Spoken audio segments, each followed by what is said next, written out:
Good morning guys, it's been a while because of the festive period. In my last video I said I was going to start bringing these more regularly and then realised of course it was Christmas, New Year, and then I got ill and have been for a few days now. Still not 100% but feeling considerably better today, so thought I'd get this video out. So I'm actually out and about in the van at the moment. I've been down visiting friends for the New Year's and I'm currently in Cumbria, which is a nice change of scenery.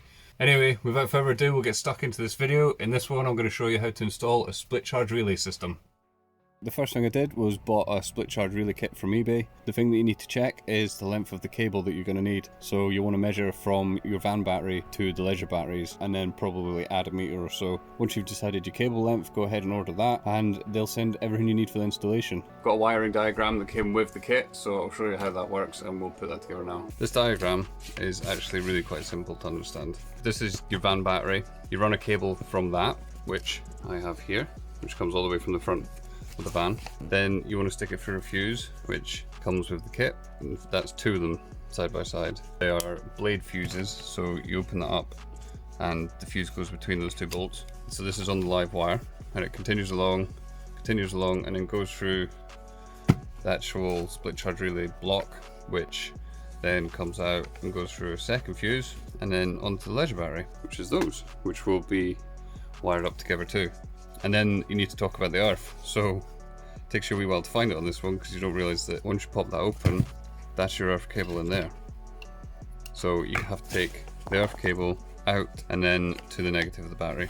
In my case, I've got one of these bus bars, so I'll have that mounted on the wall and then I'll connect that cable to this and then this to the battery, and then the battery is going to have an earthing point on the chassis somewhere over here.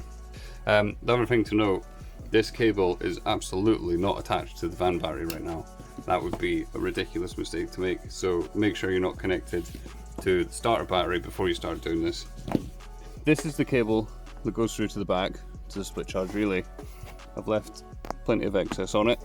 On the instructions it says to fit one of these fuses as close to the battery as you can. It said within 250 millimeters is the best, so 25 centimeters, which we'll have no problem doing here. What I'm going to do, because this battery's dead and also I don't want to connect to it because I'm working in the back, I am going to cut this a bit shorter. I'm going to fit the fuse to it and then I'm going to put a terminal on the end so that it can be connected to that once it's time. So this is the little short piece that's going to go from the battery terminal to the first part of the fuse, like so, and then the second piece that comes out is going to go to the back of the van and connect to the leisure batteries. So it's quite a small bolt for that to go on, so I'm just going to make sure I get the right terminal from in here. That one looks perfect. You can see that that's a nice fit. So it's important that you get all of the cable inside of that. I've seen folk, when the terminal's too small, pulling off some of the wire and then trimming it off the edge. I really wouldn't recommend that because you're reducing the amount of ampage that that cable can carry. You want one of these little heatsink plastic protector things. So this goes over, then you get your crimpers. Just gonna, hopefully I can get enough strength to crush this one. It's quite strong. It pays to have good tools and I don't have very good tools. But what do they say? A workman should never blame his tools. So, right, that's good and strong. So then you pull your little sleeve up. Just a quick note before I show you this next bit, never have an open flame near a lead acid battery. They can produce hydrogen gas, which is highly flammable. So lighting a lighter next to it is a very, very bad idea. I have AGM batteries which don't produce hydrogen gas, so this is safe for me to do, but it's not necessarily safe for you to do. Please check the type of battery you have before having a naked flame anywhere near it. And then use a heat gun, or my case, whoa, that's cranked up a bit much. Just use a lighter, and you got to be careful not to burn it, and you'll notice it starts to shrink down, and there we go. So this is going to go into one end of this fuse. Need to get the fuse in, because once that bolt goes on, you'll be able to get the fuse in. So this is a little blade fuse. It's 60 amps, it's what they give for the kit, so I trust that they know what they're doing, and it quite simply slots in. I'm going to put the cable on, bolt on, I'll tighten that up. The socket set in a second. So all I'm going to do now is the same with this. It's going to be a terminal on each end, the heatsink stuff, heat shrink stuff, And then that'll be everything done in this end. It's worth noting that I've chosen that terminal because it fits so well onto the fuse, but on this other end I'm going to want a much bigger one, because down here on the battery terminal, that's a really large bolt. I'm going to want a larger hole in the middle of my terminal, so that one will go over the bolt but under the nut, so that one's going to work perfect. So I'm going to put that on the second end of this, so just like that one, connecting it to the side of the fuse. I'll tighten these up with a socket set and then close that up, and basically I'll wait to replace the battery, and then I'll find somewhere to mount the fuse. It's got two little screw holes here and here, so I'll be able to mount it to the side of the chair or down in there. There's quite a lot of space actually, there's a big cavity down next to the battery, but it's going to be a lot easier doing that while I'm replacing the battery. So for now, this is done and we can head into the back. Okay, so here's the cable that comes through from the front. So the next step is to put this cable through the split charge relay. So you can see there's two bolts. You've got one that comes in and one that comes out. And then after that, we're going to need another fuse, and then it will go to the live terminal of one of these batteries, probably this one. I'm going to cut the cable, get the terminals on it, get it attached, exact same way we did in the front of the van, and then I can get this mounted on the wall and through the fuse. So I'll show you how that goes. So something worth noting, it's important which way around you get this. It says under this one positive sense battery, and above this one second battery positive.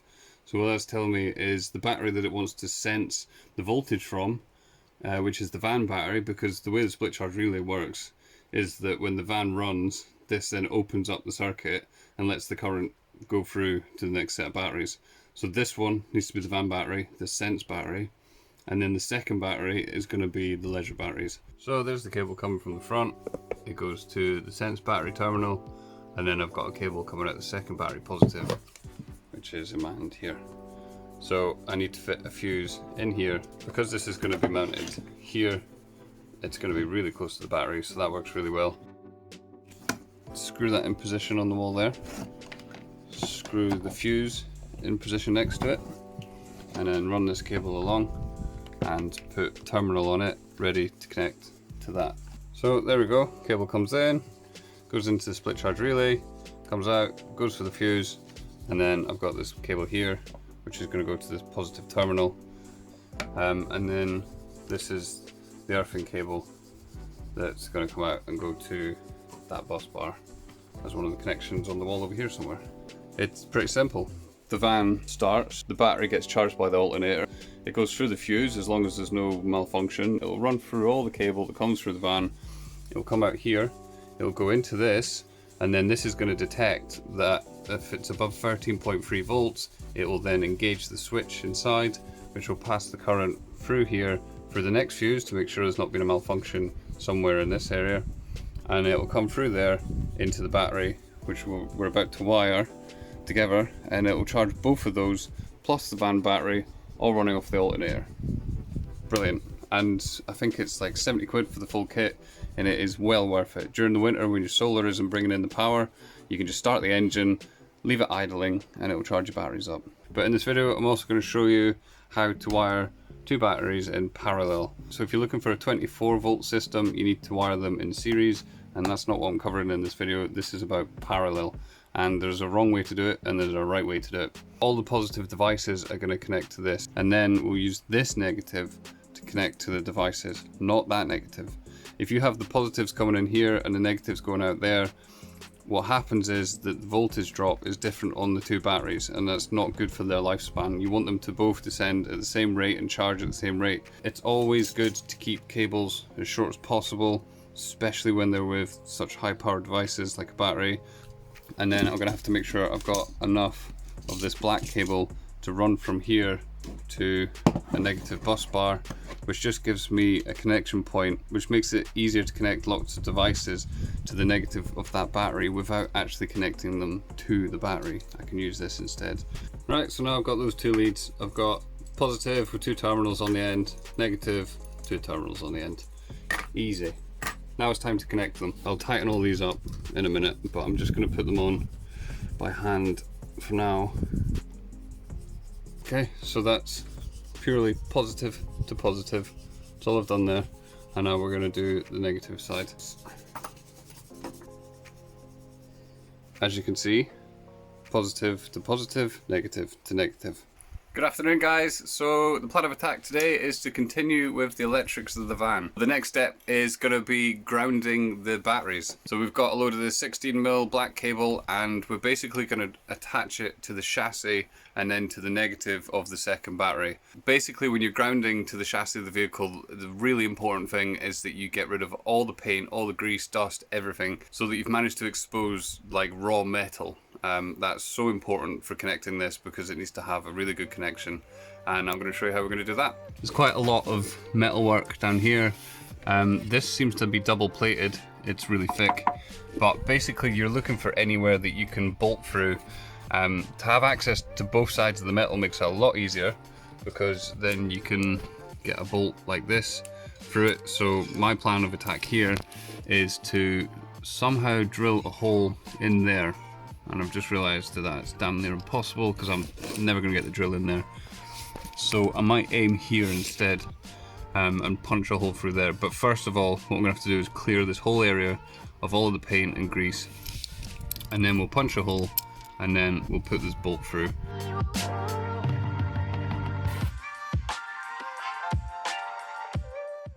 Right, that's what you're looking for. You want it to be proper shiny metal. So the next thing's going to be finding a metal drill bit the size of that bolt so that we can punch it through. I've got my bolt, which fits fine. But what I'm going to do is I'm going to feed it through from the other side so that the nut is on this side. It'll make it easier to attach additional stuff if I need to. On this side of the metal, I'm also going to have this giant washer just to create a ton of contact. So yeah, I'm going to get that bolted on. So I've just got a terminal on the end of that black cable, and I'm just going to bolt it in there onto that. And then what I'm going to do is I'm going to track it around the edge. So where this cable is going to come around this corner, with vibration with the van, I worry that that wood could slowly chew through that cable. So I'm going to use just a little bit of this ducting. Just going to cut a wee section of it, just to have on that corner, just to protect it a little bit.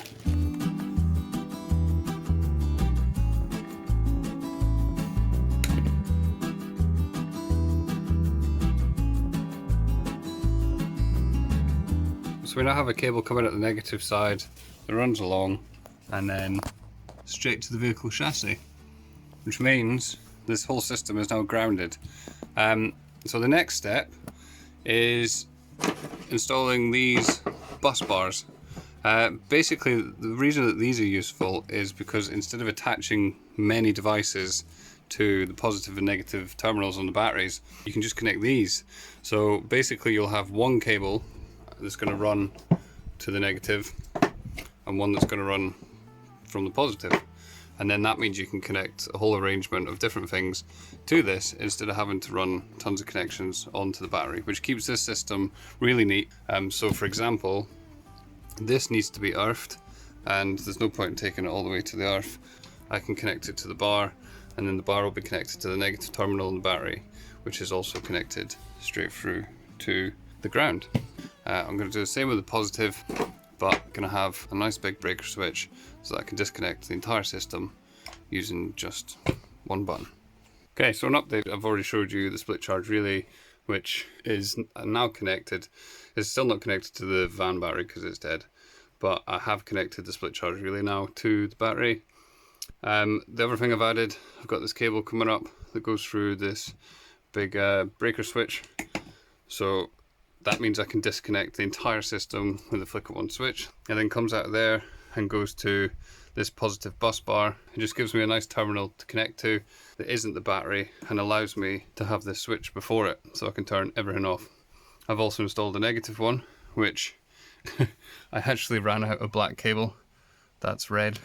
So what I did was I just wrapped it in some of this conduit or whatever it's called, and then attached it to the battery. I have now taken the earth cable, or the negative cable even, from the split charge relay and attached it to the bus bar. So that's actually a complete system, minus the fact it's not attached to the van battery.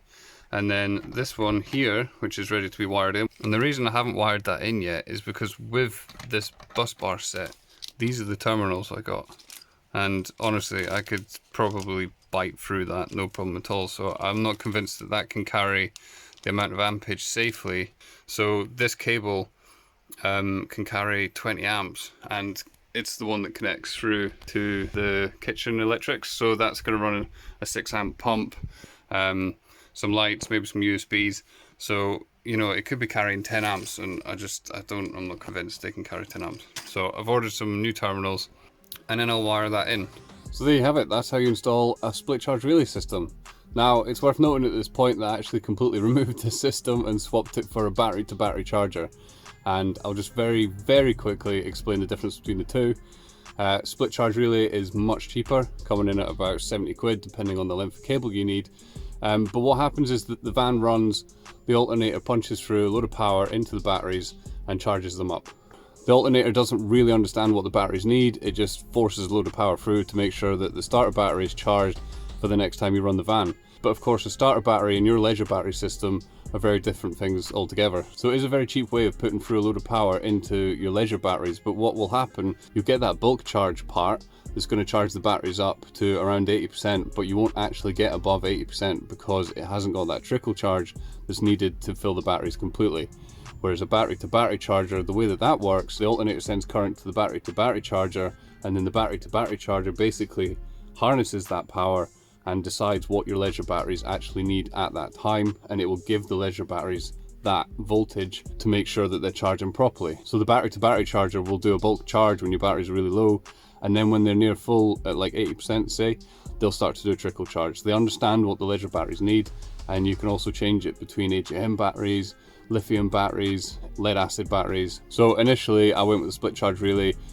It was purely because that's all I actually knew about, and then once I'd installed it I started looking into it a bit more, and then this term battery to battery charger started coming up, and I realised actually I should have forked out the extra 150 quid thereabouts and bought the battery to battery charger kit. But that'll be a video that I do soon on the battery to battery charger kit. So if you're still planning your build, it might be worth subscribing and hanging about to find out how I do that, and then I can talk more about the comparisons in that video rather than making this one too long. But if you're simply here to see how to install a split charge relay kit, then there you go. That's me installed it, apart from connecting the front like I said, but that's dead simple.